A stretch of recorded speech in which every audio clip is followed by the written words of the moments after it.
Some do's and don'ts. Children bring a great deal of universal knowledge with them. We do not mean pre-programming in the computer brain. The brain is new. We mean in the memory bank of the mind. They spread a great deal of their time in the subconscious. We mean in the memory bank of the mind. They spend a great deal of their time in the subconscious level, and they see and hear things which we do not. When they play with or talk to their imaginary playmates, this should be enjoyed and encouraged. These playmates are very real to them, and maybe they do actually see them. When children tell stories, though they appear to be far out and ridiculous to an adult, of where they have been, who they saw, and what was said, we should respect them enough to listen with interest. Instead, we are more apt to tell them they are silly. That is just their imagination. And to stop telling lies. Eventually, they will think that they are wrong and that it is bad to use their mental pictures. So they will conform to the adult standards, and a beautiful natural gift is lost. Small children take everything very seriously. They believe everything that you tell them, and they do not understand adult humor. We can cite a very good example of this. A small child was taken quite often to visit her aunt, who was a very jovial person and loved children very much. However, on several occasions, when the family arrived to visit, the aunt made a remark like, "Oh no, have you brought that kid again?" The adults all laughed, but the child did not know that she was joking.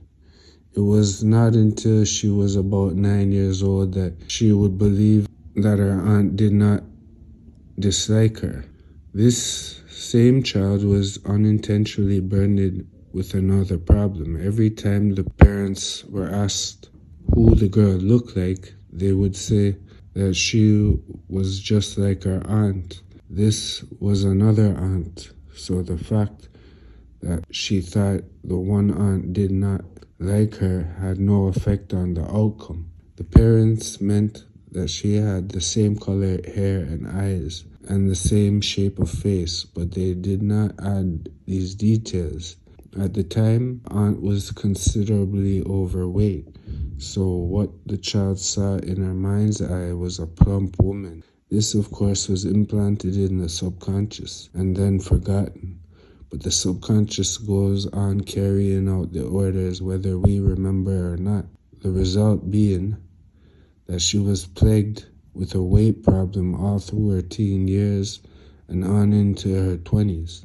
It was not until she learned of the power of thought and how to weed out negative programming that she lost the excess weight. She has remained slimmer ever since. When we tell children things or make remarks within their hearing, we should be sure that they understand just what is meant. Another common mistake is to discuss something which we do not want the child to hear after he is asleep. We assume that because he is sleeping, he will not hear. The ears never sleep, and the subconscious never turns off. It is not uncommon for parents who love their children dearly and want to protect them to wait until their children are asleep to air their problems. If their relationship is a bit rocky, they may discuss separation or divorce. This could cause a feeling of insecurity in the child, or having to make a choice between the parents, or more likely of having no choice.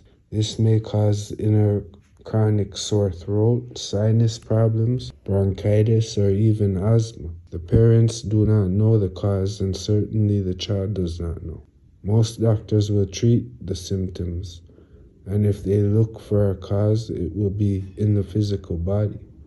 So many of the problems with unknown causes are unfortunately listed under the term allergy. Furthermore, children are very sensitive to the feeling of people around them. If there is tension in the adult, the child can experience the same physical reaction. Newborn babies can pick up on tension in adults.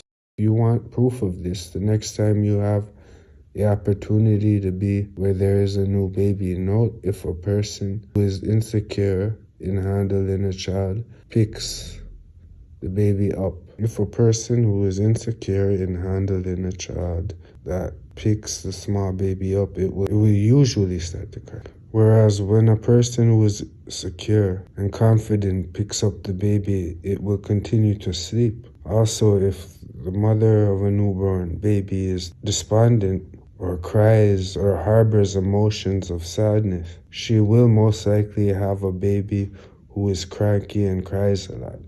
We must accept the fact that children are unique, intelligent human beings, just as adults are, and deserve to be treated as such. We do not believe that they should be given free rein to do as they please, for they may be in for a huge harmful shock when they leave home to make their own way in the world.